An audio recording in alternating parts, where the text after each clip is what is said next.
my question to Anthony is, right, what does this event mean to you? This event means to me, we really work on getting speakers here. They're going to speak into these kids positive nuggets for leadership, making the right, you see, I'm all about making the right decision. It's going to have an impact not only in their lives, but now they can start impacting their family, their communities, their school. So the fact that we're back in person with 40 plus schools, I'm excited because now we know that we're getting a chance to be in person with these young people. Yes. And now they can go back in their schools. But that's the main thing, is just really trying to impart some leadership qualities that they can use in their lives because we're all faced with decisions. Yeah. We either make a good or bad decision. When they're faced with that decision, all of a sudden the memory bank will say, man, Nick said this person said this will help me make, and then they'll be a positive for them, but also influence people. Man, I love it. I don't even know if you know this, right? But Mike used to go to Moeller. I went to Lovell. Okay. We used to run track against each other, throw the shot put. He'd throw it twice as far as I did, right? And there was something about Mike is his son, just so y'all know. There's something about the Muñoz name. I almost felt, I felt worried, right? Because you were such a big name, and he had so much to live up to.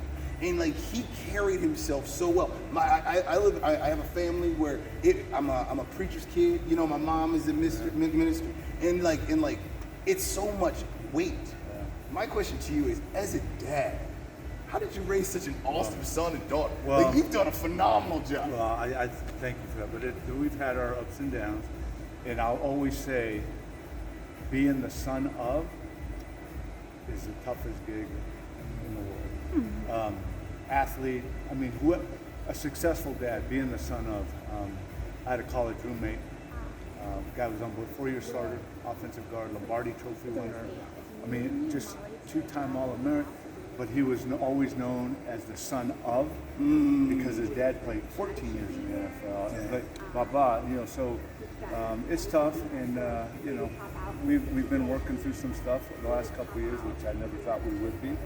But hopefully the foundation that Dee Dee and I were able to learn and impart will kind of help things out. But I appreciate that, and it's just, let me tell you, as a parent, you think you're doing all the right things, but when it boils down, people still make decisions.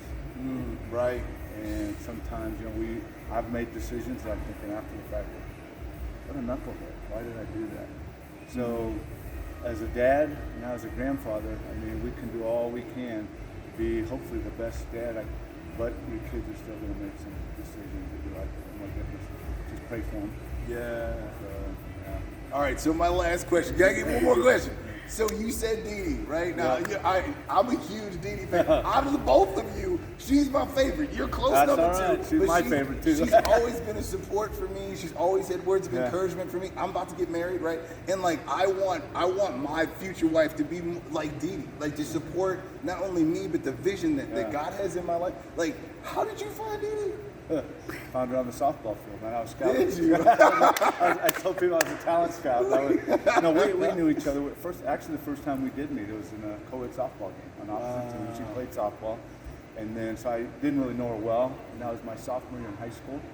Fast forward, after my freshman year at USC, I came home, went to the softball field where everybody's playing softball, and she was playing. And so we got to talking afterwards, and went from talking to dating to getting married that next spring. Wow, next spring. But yeah, so she is, she's amazing. 43 years, and I've been blessed. It's just, and I tell people, as a young man that's getting married, I just tell people, one piece of advice I give is make her the most precious thing. Of course, for us, the Lord is the most precious thing. Yeah. But make her and let people know that she is the most precious thing in your life.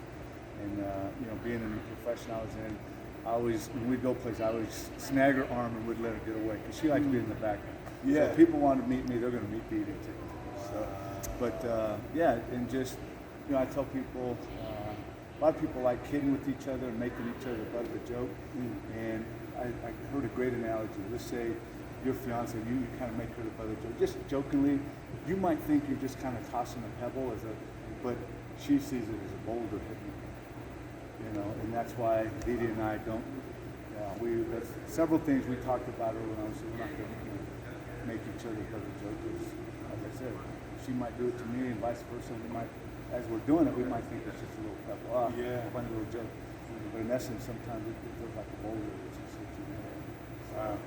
But yeah, she's amazing, and she's the glue, man. She is the glue. I mean, she's a great lady. Yeah. It's work, but it's been fun. 43 years, and it gets better every year. So we're having a blast. It gives me chills to think about. Congratulations, man. Making her the most. Oh, thank you. Making her the most precious thing, and that's what I want. I want that for Jazz. Like I want the people who work for our organization. I want that for Kaylee. I want them to be the most precious thing in someone else's life other than us. You know what I'm saying? And like that's what I mean for your daughter. I mean, oh man. This is Nick Jackson and Antonio Muñoz. I love it. Thank you. What a great